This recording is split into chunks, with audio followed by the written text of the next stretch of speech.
Doug, welcome back. It's great to speak with you. Thanks, Kerry. It's a pleasure to be with you, although only electronically, because right now I'm in Uruguay on a farm out in the country, and I'm anticipating the festivities tomorrow. May Day is celebrated most of the world, not in the U.S., but it is here in the backward Socialist Republic of Uruguay. May Day is kind of for the workers and peasants of the world. Yeah, I love it.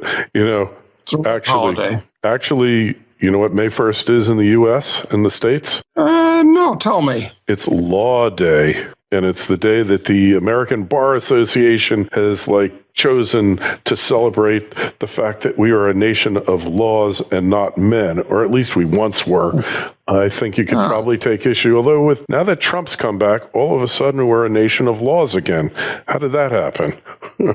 Well, it's interesting because on the one hand, we've got about not just one, but about 2 orders of magnitude more laws than there should be. Mm-hmm. So I'm for abolishing most of the laws that are on the books. Although I don't have anything against being governed by laws, not men. It's just that we've got far too many of them. Yeah. And I may have observed to you in the past, Kerry, that I even think that the 10 Commandments are way too many laws, and I don't actually agree with all of them. But I think that there should only be 2 laws. 1, do all that you say you're going to do, and 2, don't aggress against other people and their property. And that way, nobody can say that they don't know the law. There are only 2 laws. I couldn't agree with you more. And really, every system of laws, legitimate, going back to Greek, Roman, all kind of went along with that because that kind of supports the social compact, right? It does. If you do what you say you're going to do, and the first thing, it's like the Hippocratic Oath, do no harm. That's the first thing. What am I planning to do? Is it going to do any harm? And then the next thing is, really, what's it going to do for me? And I think the world would definitely be a better place, but you can't even get people to hold a door open for somebody walking out of Starbucks. How do you get people, raise your consciousness and get you to do this? That's what I don't understand, Doug. And maybe you've got more insights than I do because you've given it a lot of thought. Well, I have. And when I said earlier that the 10 Commandments are too many, frankly, I'm not even confident that I can reel them all off. 10 is too many to remember, quite frankly. That's why I like the 2 great laws, but I'll go even further. I'll say that there's only 1 law. This is almost like in physics, where physicists have been trying to take all the laws of the universe and compact them into 1 great law governing the entire universe. And I think I've done that when it comes to the legal system. And the 1 great law is do as thou wilt, but be prepared to accept the consequences. Because basically people do what they want to do anyway, but they're not willing to accept the consequences, or they don't think about the consequences. So if that could be drilled into people, I think it would be a much more responsible world. And that's the key. We want people to be responsible for their actions. Hey, so responsible for your actions. We got half the country voted for Trump. The other half doesn't know what they did. They have no idea what they're doing. And we've got Trumptopia, which looks like it's fading off, Trumphoria. The Trumphoria seems to be fading off, but they've had this thing, basically, the deep state, the shadow government, which isn't exactly one and the same. There's definitely overlap, but they're 2 different entities. They've been out to get him from day one, and he seems to be turning the tables on them.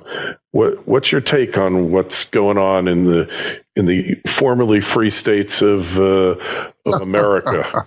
Well, first of all, I want to compliment you on an excellent observation about the deep state and the shadow government, which overlap but aren't quite the same. You're right. And one of I'd say the best thing about Trump is the fact that those groups hate him so much. And anything, it's almost a question of the enemy of my enemy is my friend, kind of.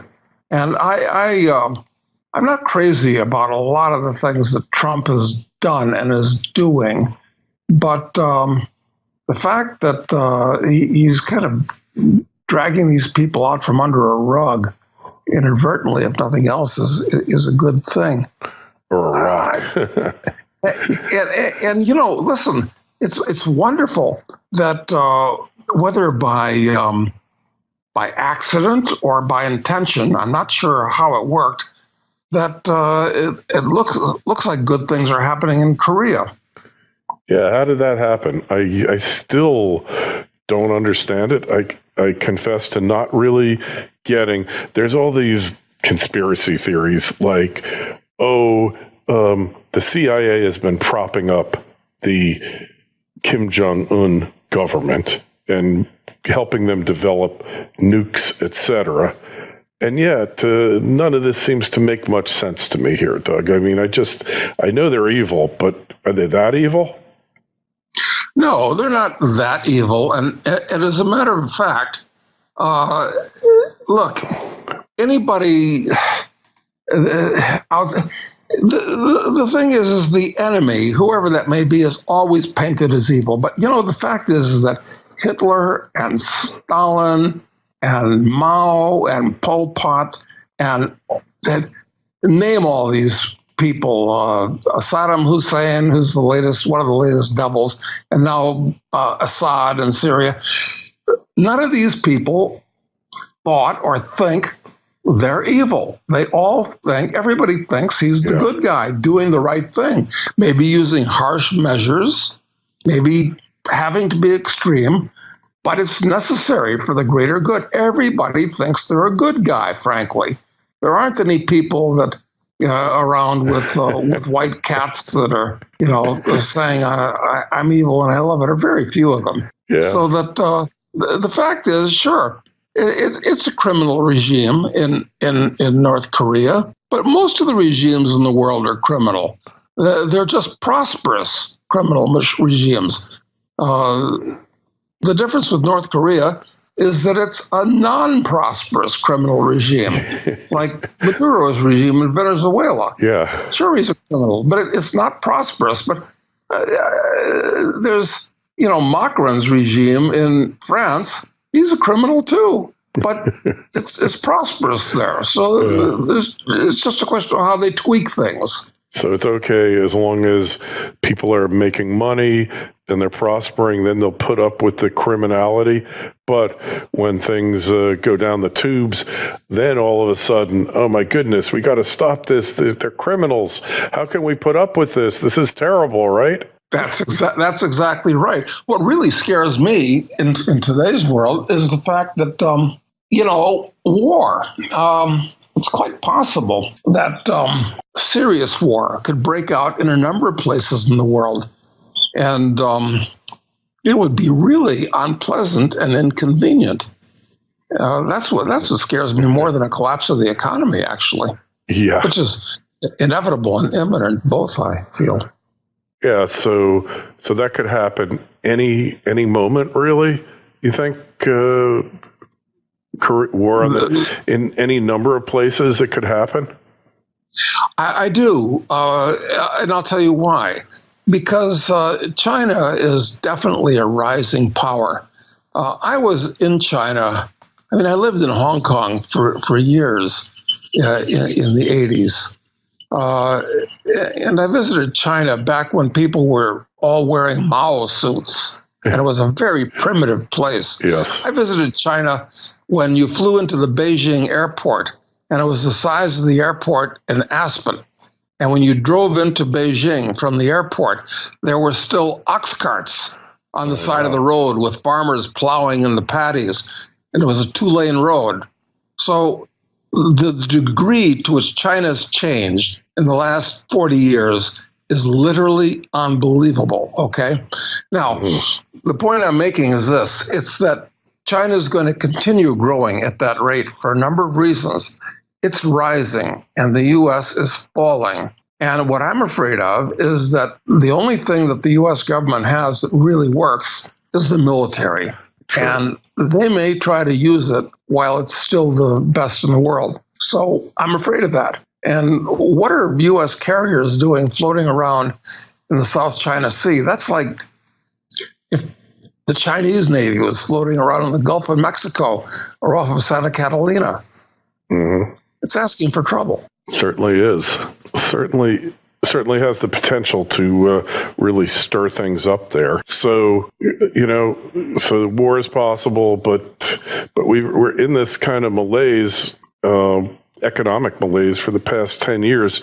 There's really been no real economic growth in the world, has there? Not really. Technology has continued to improve and get better. Computer technology, biotechnology, genetic engineering, robotics. So it's all been technology driven. Mm-hmm. And I do believe that Moore's law is a correct description of the universe. That was formulated, as you'll recall, in the 60s by Gordon Moore. And he said that every approximately 18 months, computing power will double and costs will halve. And that's been true all the way along, and it's still true in all areas of technology, not just computing. And that's what's really helped hold things together and kept the standard of living up. Also, the fact that people are wired like squirrels, and everybody wants to save their nuts. Yeah, put them aside for the winter. Mm-hmm. So, despite all the stupidity of government, that's made things better.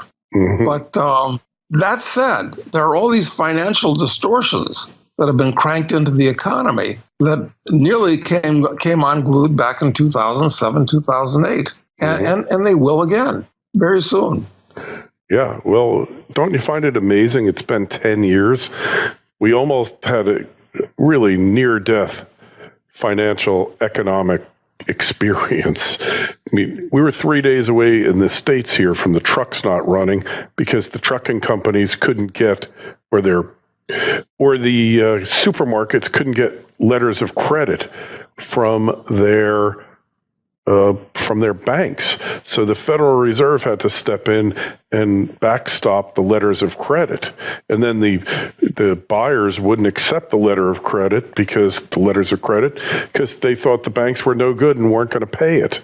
So this was like, if the truck stopped running, we're in big trouble because there's 3 days worth of food in your average supermarket. That's right. And a day or two's worth of food in people's closets. And that's about it. So a lot of, I'm surprised at how things recovered from that point. And I'm surprised that we haven't had explosive inflation since then.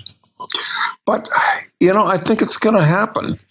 Cause has effect in the real world. Sometimes it can be delayed and the effects can be indirect. But I think it could get ugly, and it's way overdue because of all these stupid things that they did that they pat themselves on the back for.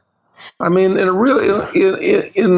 a free world, the ideal thing would be not to have a Federal Reserve because you wouldn't need a Federal Reserve if banks were privately owned and run on classical principles, but that's all ancient history at this point. Yeah. Nobody even knows about it, much less understands it. Yeah, when is that going to happen? It's like, forget about a gold standard. If we're lucky, we'll have a crypto standard, and maybe we won't be lucky because it'll be government-backed crypto, whatever that is. I just don't believe that the government's going to allow cryptos to take over the monetary system without a major fight. And I always kid with Rick Rule. I said, Rick, let me ask you a question. Are you willing to go spend 5 years in jail, but for possession with intent to distribute Bitcoin? And he says, of course not. But there's some young kid who has nothing to lose who will take that chance. Well, right? This is why I spend most of the year outside of the U.S. because in a backward little place like Uruguay, The government is small, and they're not interested in a well-to-do foreigner living here. I don't bother them.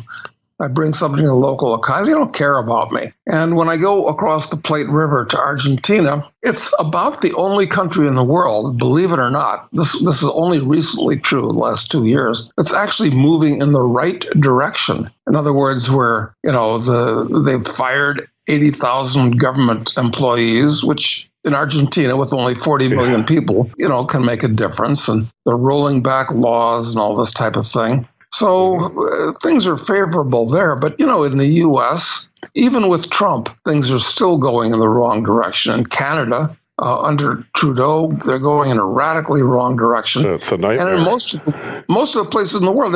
And in Mexico, they may elect this guy. What the hell? Is it Obrador? I think that's his name. He's a commie. He's a card-carrying Maoist, Stalinist, Leninist, right? Yes. Not necessarily in that order. Yes, but this is happening in a lot of places, like in New Zealand, where I lived for years, which was, it had become the bottom of the barrel by the 80s, and Roger Douglas turned the place around. And now, after booming for years, I guess they didn't like a boom where there was prosperity and everywhere. They elected a 37-year-old woman who's also a hardline communist as the prime minister. So there's something wrong with the human being as a creature, that when things get too good for too long, they got to screw it up. Find some way to screw this up. Yeah, they got to screw it up. But look, Austria elected that guy. They're calling him a nationalist, but he just seems to want to do the right thing. He's way to the right. And, there is some hope here in Argentina, elected their president, who is a very free market-oriented, pro-mining, too. He's turned Argentina from one of the worst jurisdictions for mining in the world to one of the best almost overnight. That's right. And Argentina has huge shale oil deposits. And if people believe that Macri will be reelected in a couple of years, they might actually invest, and Argentina could become one of the world's major oil producers as well. So, the world could be so good, and there could be so much capital that's accumulated that we'd solve the really serious problems, which is, say, aging, for instance, rolling back the clock of grandfather time, things of that nature. But instead, we ship all our money off to the government, and they fritter it away on welfare and warfare programs. Yes, we do that. We seem to be quite expert. Well, government is so good at wasting money. They've got it down to an art form. In fact, I don't even like to say wasting money. I like to say destroying capital. Yeah. Because that's what it actually is. Money just represents something. Kind of easy come, easy go. Yeah. But when you destroy capital, that's buildings and businesses and things of that nature, that's much more serious. Mm-hmm. Yep, and that's what it comes down to, because every dollar that the government spends, it's a crowding out of people who could actually earn a return on that investment and could actually do something with that money constructive, right? Exactly, and the government hires people to dig ditches during the day and fill them up at night, and those people, if the government wasn't doing that, would find something productive to do, creating goods and services that people actually want, that increase their standard of living instead of just make work. I mean, it's absolutely perverse, but still people think the government's their friend, and they support the concept. We just need better people in the government. But the government itself, the institutions can't. Yeah. Oh, for sure. No, everything you're saying, Doug, is correct, and nobody seems to get it. Are we the only ones that get it here, Doug? Well, there's not too many, Kerry. This is, incidentally, this is why I've stopped writing nonfiction books. My nonfiction books did very well. Two of them were New York Times bestsellers. But I've gone to writing fiction books because people like to hear things in the context of a story as opposed to a lecture, which is what a nonfiction book is. So that's why I wrote Speculator 2 years ago, and last year Drug Lord, where our hero becomes a speculator and uncovers a mining fraud in Africa, gets involved in a bush war. He comes back and becomes a drug lord in the U.S., where I show that you can be a good guy and be a drug lord. And now he's going to be an assassin in the book that we're currently working on. We're reforming the idea of the political assassin. Everybody thinks that Cassius and Brutus and John Wilkes Booth were bad guys. Well, no, they were good guys. And our hero, Charles Knight, will put that into a current context. So that's what I'm doing right now to try to make things better. Ah, interesting. Interesting. Yeah, well, I was reading the last book you wrote. It's really well written, really great plot, really interesting. So highly recommend it. And yeah, sometimes fiction is the best way to get through to people because your defenses are down. You're not really thinking about it. You're looking for entertainment, and it just seems to work well. So it does. And movies are actually better than books even, because everybody sees movies. And unfortunately, it doesn't seem like a lot of people read books anymore. Hey, there's so many good people doing YouTube videos out there. You know, you can do like unbelievable quality videos, very almost next to nothing. And editing is now so much easier. Everything's easier. And yeah, it's amazing. So anyway.